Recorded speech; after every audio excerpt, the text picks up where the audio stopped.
자, 우리 여러분들과 다시 한번 인사하겠습니다. 오늘 정말 잘 오셨습니다. 자, 은혜 받기 원합니다. 예, 감사합니다. 이 자리에 참석한 저와 여러분들의 심령 가운데 주께서 허락하시는 평안과 기쁨이 함께 하시기를 주님의 이름으로 축복합니다. 먼저 오늘 예배를 드릴 때 이렇게 여러분 돌아보니까 오늘은 왠지 우리 서 권사님이 제일 크게 은혜를 받으실 것 같다는 생각이 듭니다. 여러분 항상 위에서 기도해 주시고 두 아드님이 오시니까 너무 든든하죠. 예, 위에서 기도해 주시고 함께 마음으로 동참해 주시기를 부탁을 드립니다. 오늘 우리가 읽은 이 본문에는 자기 백성들에게 영접받지 못한 예수께서 가족들에게도 신뢰받지 못하는 장면이 나오는데요. 자, 3절부터 4절을 보니까 그들은 예수님께 이런 조언을 건넵니다. 자, 당신이 행하시는 일을 더 많은 사람들이 볼 수 있게 유대로 가소서. 자, 형님이 널리 알려지기 위해서는 이렇게 작은 곳에서 머물러서는 안 됩니다. 좀 더 큰 물에 가서 더 큰 성공을 이루소서. 자, 우리가 이것을 얼핏 보았을 때 예수님의 형제들이 예수를 인정해서 이런 이야기를 하는 것처럼 느껴지지 않습니까? 자, 예수는 딱 보니 이렇게 시골에 머물 뿐이 아니고 큰 물에서 놀아야 하는 사람이고 이렇게 작은 마을과는 어울리지 않는 사람이라고 말하는 것처럼 느껴질 수 있습니다. 자, 하지만 실상은 그렇지 않은데요. 자, 5절을 보니까 그들은 예수를 믿었다고 해요? 믿지 못했다고 해요? 예, 믿지 못해서 이런 말을 건넸다고 하는데요. 자, 그러니까 이들은 예수께서 목수의 아들로 태어났다는 것과 어렸을 때부터 어떤 모습으로 자라왔는지를 너무나 잘 알고 있었기 때문에 갑자기 메시아 노릇하고 있는 이 형님의 사역에 다소 삐딱한 태도를 보이고 있다는 것을 추측해 볼 수 있습니다. 자, 그렇기 때문에 예수님께 이런 핀잔을 건넨 것이죠. 형님, 이렇게 작은 곳에서 선생 노릇하지 마시고 유대에 가서 큰 뜻을 펼치십시오. 큰 물에서 좀처럼 인정받지 못하실 분이 이렇게 작은 시골 마을에서나 선생 노릇하는 것이 별로 보기가 좋지 않습니다. 뭐 이런 정도의 의미인 것 같아요. 자, 그러자 주님께서는 당신의 형제들에게 너무나 의미심장한 말씀을 건네시는데요. 자, 우리 다 같이 6절 말씀 같이 한번 읽어보겠습니다. 6절 시작. 예수께서 이르시되 내 때는 아직 이르지 아니하였거니와 너희 때는 늘 준비되어 있느니라. 자, 우리는 여기서 이 때라는 단어에 이 동그라미를 쳐야 되는데요. 자, 여기서의 때는 헬라어로 보면 카이로스라고 하는데요. 자, 이때 카이로스는 시간이라는 의미가 있으나 이것은 그저 기계적으로 똑같이 흘러가는 시간이 아니라 하나님께서 다스리시고 주관하시는 시간을 말합니다. 자, 이것을 조금 더 구체적으로 말하면 여러분 오늘 예배만 하더라도 기계적인 시간 개념으로는 몇 시부터 시작하죠? 11시부터 똑같이 시작하지 않습니까? 이것을 조금 더 좀 어려운 얘기로 하자면 크로노스의 시간이라고 합니다. 이 헬라어로 크로노스라고 하는데요. 우리 모두에게 똑같이 흘러가는 시간을 말하는데요. 그래서 이 시간은 참 공평하기도 하고 무서운 시간이기도 합니다. 왜냐하면 우리가 아무리 돈이 많더라도 시간은 어떻게 흐른다고요? 공평하게 흘러요. 그래서 돈이 많아서 안 죽을 수 있으면 좋은데 돈이 많아도 이 똑같이 이렇게 죽게 되기 때문에 이 크로노스의 시간은 공평한 시간이라는 의미가 있습니다. 자, 하지만 바로 이 예배가 모두에게 똑같은 예배 시간은 아닌데요. 자, 누군가는 아직 때가 이르지 않아서 하나님의 말씀이 들리지 않다 보니까 이 예배가 너무 길게 느껴질 수 있어요. 자, 여러분 지금 예배 시작한 지 몇 분 정도 된 것 같으세요? 할렐루야. 우리 권사님이 그냥 살아계셔가지고 1분처럼 느껴지시는데요. 자, 이 예배가 모두가 똑같은 예배가 아니고요. 어떤 분들은요, 너무 길게 지루하게 느껴져가지고 예배 왜 이렇게 안 끝나나 막 이런 마음이 들고 목사님이 그날따라 설교가 얼마나 긴지 마지막으로 결론은 막 이럴 때마다 막 올라왔다가 막 내려오고 이거 목사님 빨리 끝내야 되는데 이런 마음으로 무장한 사람이 있을 수 있고요. 또 누군가는 때가 차서 하나님의 말씀에 은혜를 받고 설교 시간이 마치 1분처럼 느껴지는 경험을 하게 될 수도 있는데요. 바로 이렇듯 시간은 모두에게 동일하게 흘러가긴 하지만 모두에게 동일하게 흘러가지 않고 하나님께서 다스리고 주관하는 영역이 있다라고 이 신앙의 고백을 하고 있는데요. 바로 그것이 카이로스의 시간입니다. 자, 그러니까 성도는 크로노스의 시간에서도 살아야 되지만 카이로스의 시간에서 살아야 돼요. 하나님께서 다스리고 주관하는 세계에서 살아야 한다는 것이죠. 자, 그렇다면 여기까지 내용을 종합해 볼 때 예수님의 형제들과 우리 주 예수 그리스도는 서로 다른 입장을 가지고 있다는 것을 알 수 있는데요. 자, 예수의 형제들은 사람이 이왕이면 큰 물에서 놀아야 된다고 말해요. 자, 사람이 큰 물에서 노는 것, 유명해지는 것, 그래서 이 땅에서 더 크고 높은 자리에 앉는 것을 중요시한다면 예수께서는 사람이 하나님께서 계획하신 때에 하나님의 뜻에 철저히 순종하는 것을 훨씬 더 중요하게 여기셨다라고 말씀하십니다. 자, 여러분, 이 같은 차이를 명확히 구분하는 게 오늘 말씀의 포인트예요. 자, 예수의 형제들은 무엇을 중요하게 생각한다고요? 어떤 물에서 노는 거예요? 큰 물에서 노는 거. 유대에 가서 인정받고 오면 내가 인정해 주겠습니다. 이런 얘기예요. 더 커지면 인정해 주겠습니다. 더 지식인들을 상대로 해서 권위 있게 말하면 내가 인정하겠습니다. 자, 그러나 예수께서는 큰 물에서 노는 것이 별로 관심이 없으세요. 이분은 오로지 누구의 때예요? 하나님의 때에, 하나님의 뜻에 순종하는 것을 훨씬 더 중요하게 여기셨다라는 것이죠. 자, 그런데 바로 이것은요, 오늘 본문뿐만이 아니라 성경 곳곳에서 드러나는 시각차이이기도 한데요. 자, 육신의 옷을 가진 우리들은 항시 눈에 보여지는 것에 치우쳐서 좀 더 크고 호화롭고 물질적인 것을 통해서 만족을 하지만 정작 하나님께서는 전혀 다른 기준을 가지고 이 세상을 판단하신다는 것을 우리는 어렵지 않게 알 수 있습니다. 자, 그 대표적인 예가 학개서 2장에 나오는데요. 자, 학개서 2장을 보면 이스라엘 백성들이 바벨론 포로로 끌려갔다가 자신의 고국 이스라엘로 돌아와서 예루살렘 성전을 재건하는 장면이 나옵니다. 자, 여러분 생각해 보세요. 굉장히 오랫동안 예배다운 예배를 드리지 못하고 성전다운 성전에 들어가지 못했는데 이제 드디어 우리를 위한 성전이 다시금 재건됐어요. 그럼 여러분 기쁠 것 같아요? 아니면 별로 좋지 않을 것 같으세요? 네, 기쁠 것 같죠. 자, 그런데 의외로 바로 그 성전을 봉헌하는 예식 가운데 많은 사람들이 통곡의 눈물을 흘립니다. 슬픔의 눈물을 흘려요. 왜냐하면 새롭게 지어진 성전이 솔로몬 때 지어진 성전에 비해서 너무나 초라한 외형을 가지고 있었기 때문입니다. 자, 그도 그럴 만한 것이 솔로몬 때는 죄다, 우리가 본 적은 없지만 금장식이에요.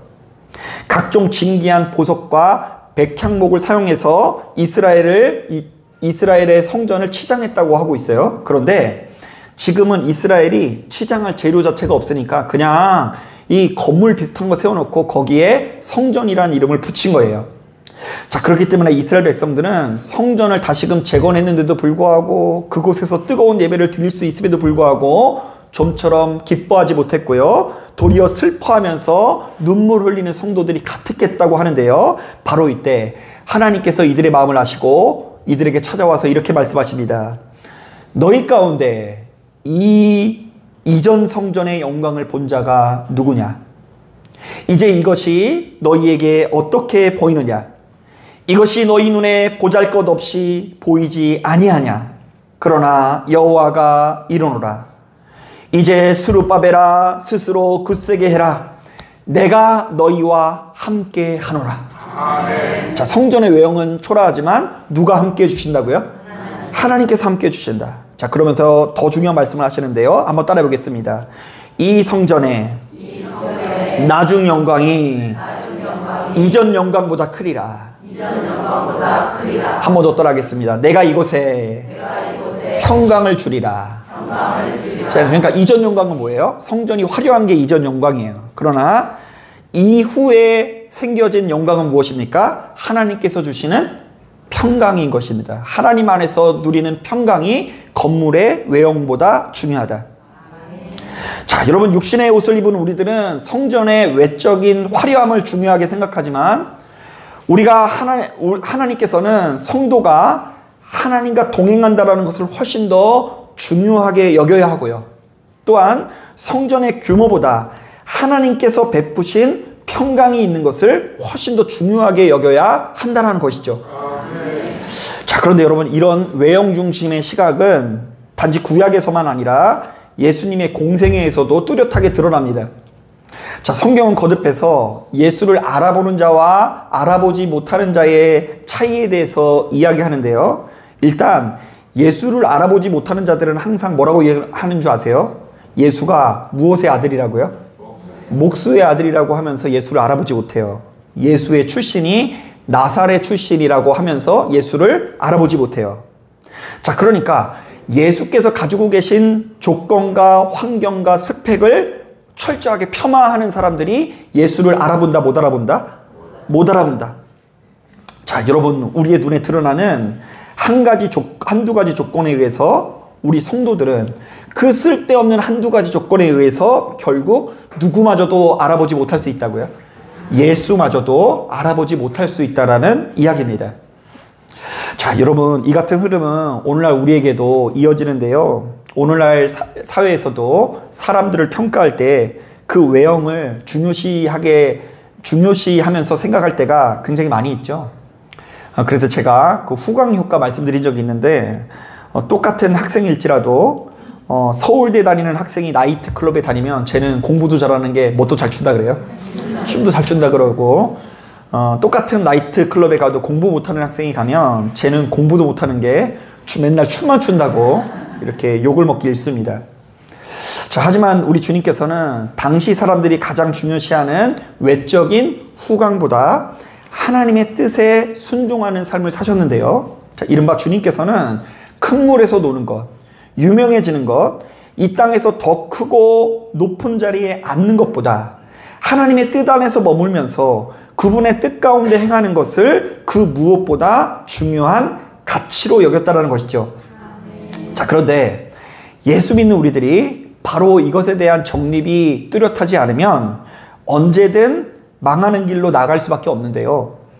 이른바 하나님께서 진짜 중요하게 생각하는 것은 저만치 거리를 둔 채 하나님께서 별로 중요하게 생각하지 않는 성공과 유명해지는 것과 이 땅에서 더 크고 높은 자리에 앉으려는 욕망에 사로잡혀 우리의 인생을 잘못된 방향으로 설계할 수밖에 없다라는 것입니다.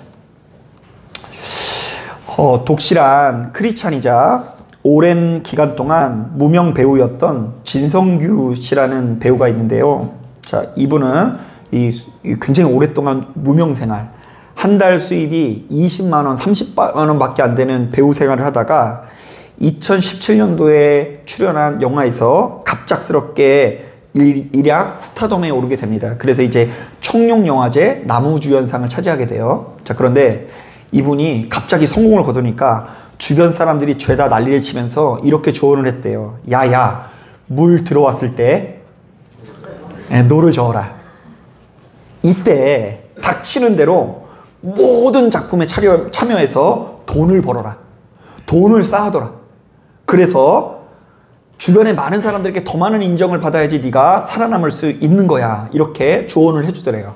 열이면 열 다 물 들어왔으니 노를 저어라. 하지만 이 독실한 크리스찬이었던 진성규 씨는 그 수시로 기도하는 가운데 깨달음을 얻고 한 기자에게 이런 인터뷰를 남겨서 화제가 됩니다. 많은 분들이 물 들어왔을 때 노 저으라고 조언해 주시지만 너무 갑자기 노를 저으면 안 될 것 같습니다. 가야 할 방향도 모르는데 배 띄워놓고 노만 젓다 보면 뱅글뱅글 돌기도 하고 엉뚱한 데로 갈 수 있기 때문입니다. 제가 고심 끝에 내린 결론은 노 젓기 전에 지도를 다시 보자는 것입니다. 딱 봐도 교회 다니는 사람 같죠? 교회에 이제 성가대로 봉사한대요, 매주. 아마도 이 진성규 씨는 자신에게 찾아온 큰 성공 앞에서 하나님께서 자신에게 무엇을 요구하시는지를 제대로 분별한 것 같아요. 이분이 기도하면서 다시 한번 자신이 어디로 가야 할지 지도를 꺼내보았으니 망정이지. 그 어떤 목적지도 정해놓지 못한 채 잠시 잠깐의 성공에 흥분해서 도취돼서 어디 갈지도 모르고 노만 저으면 어떻게 된다고요? 뱅글뱅글 돌아갈 수 있고 어쩌면 거꾸로 돌아가는 길일 수도 있는 것입니다. 자, 그런데 여러분, 제가 말씀드린 적이 있지만 바로 이 같은 유혹이 솔직히 말하면 목회를 하는 목사에게 제일 많이 오는 유혹이에요. 여러분, 목사님은 뭐 유혹을 안 받는다 이렇게 생각할지 모르겠지만 목사들 얼마나 유혹을 받는지 몰라요. 특히 여러분, 상가 건물에서 목회를 하다 보면 자각교회들이 몹시도 부럽게 느껴질 때가 많거든요. 더욱이 상가교회는 부흥이 된다 그래요, 안 된다 그래요? 우리가 여기 다니니까 얘기를 못 하는데 솔직히 말하면 주변에서 상가교회는 부흥 안 된다 그래요. 교인들이 오기 부담스럽다는 둥 이런저런 이야기를 계속 듣다 보면 자가 건물에 대한 욕구가 조금씩 커지게 됩니다. 자, 바로 이때에는 어떤 생각만 드냐면요, 내가 지금 번듯한 건물이 없어서 문제지 제대로 차려놓기만 하면 목회의 여정이 번쩍번쩍 빛날 것 같다는 생각이 듭니다. 말씀을 듣는데 어떻게 이런 설교를 듣고도 저기를 갈 수 있을까? 이거 다 건물빨이구나. 이게 옳다는 얘기가 아니라 유혹에 사로잡힐 때 그렇게 교만한 마음이 든다는 거예요. 그렇다 보니 무리를 해서라도 땅을 사놓고 싶고 빚을 내서라도 건물을 가져보고 싶을 때가 많은데, 그때마다 드는 생각은 주여, 이것은 주님의 권세가 아니라 은행의 권세인 줄로 믿습니다. 여러분, 은행에서 60억을 빌려가지고 건물을 지으면 그거 주님 거예요? 아니면 은행 거예요? 솔직히 말하면 은행 거예요. 그거 다 갚기 전에는 주님 거라고 보기가 어려울 수 있죠. 여러분, 조금만 생각해보면 사실은 이러한 상상 자체가 엄청난 공격이요, 사단의 치명적인 유혹이라는 걸 깨닫게 되는데요. 왜냐하면 우리는 그것을 중요하게 생각할지 모르겠지만 주님께서는 건물의 유무가 아니라 철저히 한 영혼을 귀하게 여기시는 분이시기 때문입니다. 이른바 사람은 큰 건물과 모이는 숫자에 따라서 교회를 판단하지만 우리 하나님께서는 그보다는 바로 그 교회가 하나님과 얼마나 동행하는 삶을 사는지, 그리스도 예수 안에서 얼마나 참 평안을 누리고 있는지를 훨씬 더 중요하게 생각하신다는 것이죠. 자, 그런데 목사인 저부터가 이것을 제대로 분별하지 못하면 수시로 내가 가진 능력 이상의 것을 탐하게 되고요, 하나님께서 아무리 많은 것을 주셔도 자족하지 못한 채 교회를 이상한 방향으로 몰고 가면서 빚덩이에 빚잔치에 놓이게 될 수 있는 것입니다. 제가 오늘은 조금 더 적나라한 이야기를 좀 한번 해보려고 합니다. 얼마 전 한 목사님이 교회를 개척하며 SNS에 쓴 글이 크게 화제가 되었습니다. 자, 이분이 교회를 개척하는 과정에서 다양한 사람을 만나게 되었는데 그 교회에 감사하게도 함께 동참하려고 하는 성도님들이 꽤 많이 모이게 되었다고 합니다. 이분이 워낙에 큰 교회에서 부교육자 생활을 오래 하다 보니까 그동안 이제 맺은 여러 가지 인연을 통해서 함께 개척교회 사역에 동참하겠다고 하는 성도 수가 상당히 많았다고 합니다. 자, 그런데 안타깝게도 그렇게 개척교회에 참여하기로 작정한 성도님들이 만날 때마다 그 대화에서 풍기는 뉘앙스는 크게 두 가지였습니다. 첫째, 나는 일반 성도들과 달리 믿음이 대단히 좋은 사람이어서 개척교회에 갑니다. 자, 개척교회 가는 이유가 뭐라고요? 믿음이 좋아서 간다. 자, 그리고 두 번째, 어떤 뉘앙스를 풍기냐면 나같이 대단한 사람이 당신이 목회하는 작은 교회에 나가주는 것을 고맙게 여기십시오. 나는 막 큰 교회에 다녔던 사람인데 당신같이 이렇게 하찮은 이런 데 내가 참여해 주는 건 믿음이 좋은 거고 고맙게 여기십시오. 그래서 아무래도 안 되겠다 싶어서 첫 예배를 탁 드린 이후에 이분들의 생각을 교정해 주기 위해서 한동안 교회론에 관한 설교만 계속했다고 합니다. 예를 들면 이런 식이에요. 교회란 의인들의 모임이 아니라 죄인들의 모임이다. 그런데 이거 생각해보니까 제가 말씀을 전한 적 있지 않아요? 교회는 의인들의 모임이 아니라 어떤 모임이라고요? 의인은 은혜를 받을 수가 없어요. 보수만 받아요. 월급만 받는 사람이 의인이고요. 죄인은 내가 한 게 아무것도 없기 때문에 이 교회에 와서 은혜를 받을 수밖에 없어요. 자, 그리고 교회란 건물이 아니라 하나님의 임재가 중요하다. 교회는 모이는 숫자보다 바른 가르침이 훨씬 더 중요하다. 그리고는 한 번은 교회 선택에 관한 설교를 하셨는데요. 바로 이것이 유튜브에 화제가 되어서 아직까지도 이곳저곳에 돌아다니고 있어요. 나중에 한번 찾아보세요. 우리는 교회 해서 이런 교회 이렇게 치면은 나오는데요. 이분이 어떤 교회를 선택해야 되는지 한번 들어보세요. 여러분들이 혹여 어떤 사정으로 인해 새로운 교회를 선택하고자 할 때에 이런 교회에 가지 마십시오. 돈 자랑하는 교회를 가지 마십시오. 건물 크다고 자랑하는 교회에 가지 마십시오. 헌금 많이 들어온다고 자랑하는 교회에 가지 마십시오. 유력한 인물이 교회 나온다고 자랑하는 교회를 가지 마십시오. 담임 목사가 자기 입으로 유명하다고 떠드는 교회에 가지 마십시오. 담임 목사가 자신의 입으로 자기가 능력이 많다는 교회에 가지 마십시오. 그러면서 마지막에 이런 이야기를 합니다. 여러분, 복음의 반대말은 자랑입니다. 우리가 계시록을 보면 적그리스도는 언제나 자신의 힘을 과시하는 사자와 같습니다. 그런데 이런 자가 어떻게 양을 어여삐 여기겠습니까? 분명히 양을 잡아먹을 것이 분명합니다. 자랑하는 사람은 양을 잡아먹게 된다. 저도 역시 이 말씀을 듣고 이 목사님께서 정말 제대로 된 가르침을 전한다는 생각 때문에 마음이 시원해졌지만, 그러면서도 또 한편으로는 이런 생각이 들었습니다. 맞는 말이지만 그럼에도 불구하고 사람은 결국 눈앞에 보여지는 것에 치우치기 마련이다. 막상 해봐라. 건물 큰 것도 한몫한다. 헌금 많이 들어와야 목사를 불쌍히 여기지 않는다. 담임 목사 유명해야 성도가 한 명이라도 더 온다. 여러분, 의외로 막상 이 목회 현장에서 느끼는 것은요, 이 세상은 작은 교회를 그다지 고운 시선으로 바라보지를 않습니다. 작은 교회 좋아하는 사람이 어디 있어요? 이 세상은 작은 교회를 언제나 능력이 부족한 교회, 초라한 교회로 여기고요, 조금 더 자라나야 하는 수준 낮춘 교회로만 여기곤 합니다. 이거는 목사의 목회관과 상관없이 우리 본성상 비롯되는 문제, 우리의 본성이 그런 본성을 가지고 있다니까요.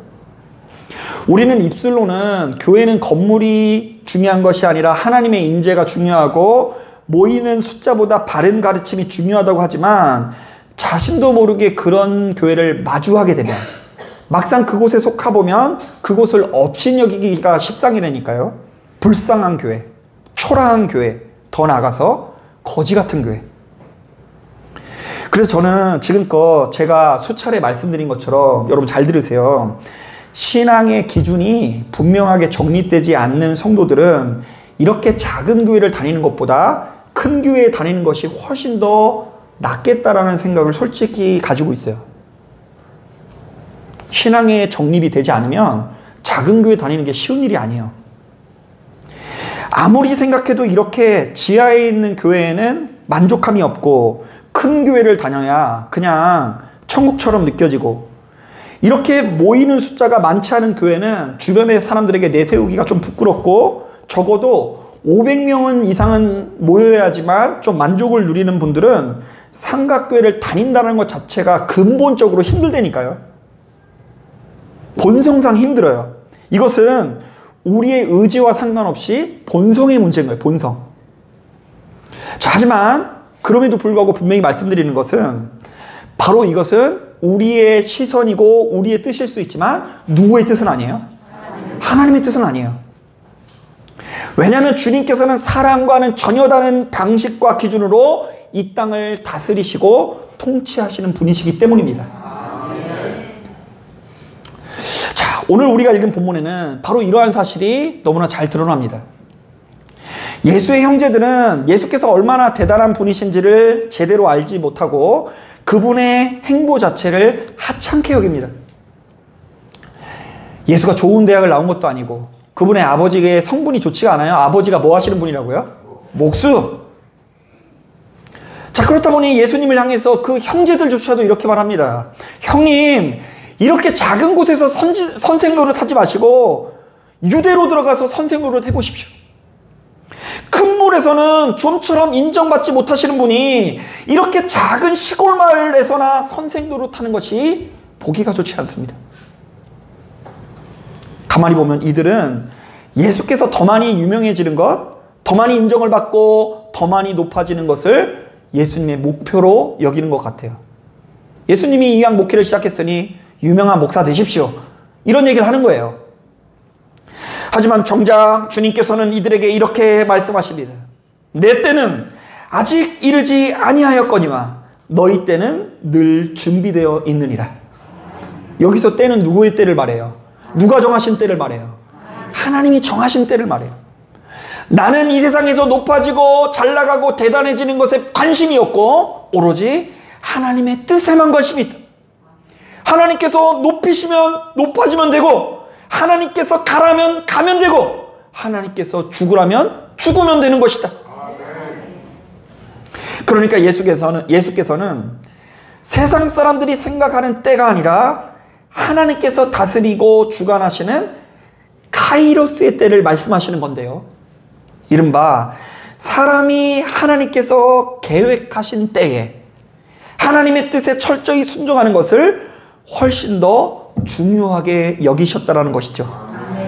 자, 이것이 우리 예진교회를 다니는 성도님들에게 너무나 중요한 가르침이에요.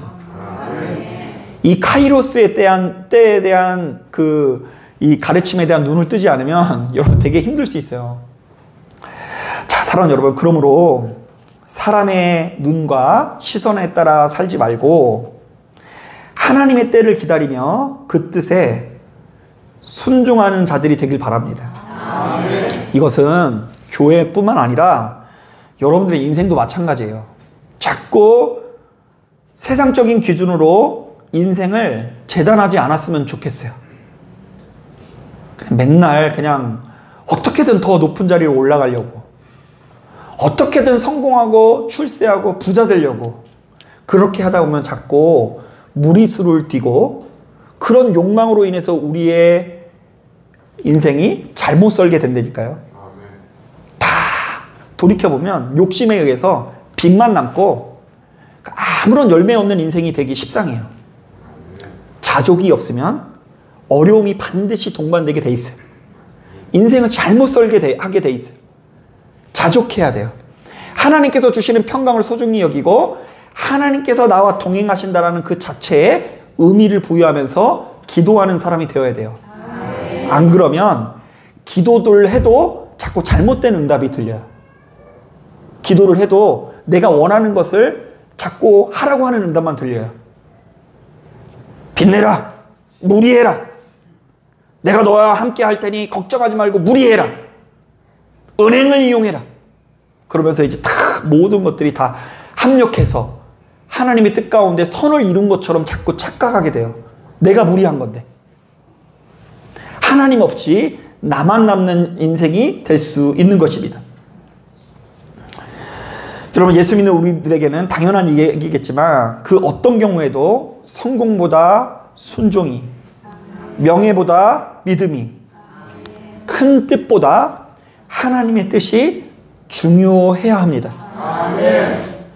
자꾸 우리들의 본성은 우리도 역시 자꾸 커지고 싶고 높아지고 싶은 본성이 있지만 그것을 거절하고 하나님의 뜻에 이르는 기도의 훈련을 해야 돼요. 그러니까 내가 하고 싶은 기도가 아니라 하나님께서 인도하시는 기도를 해야 한다는 것입니다.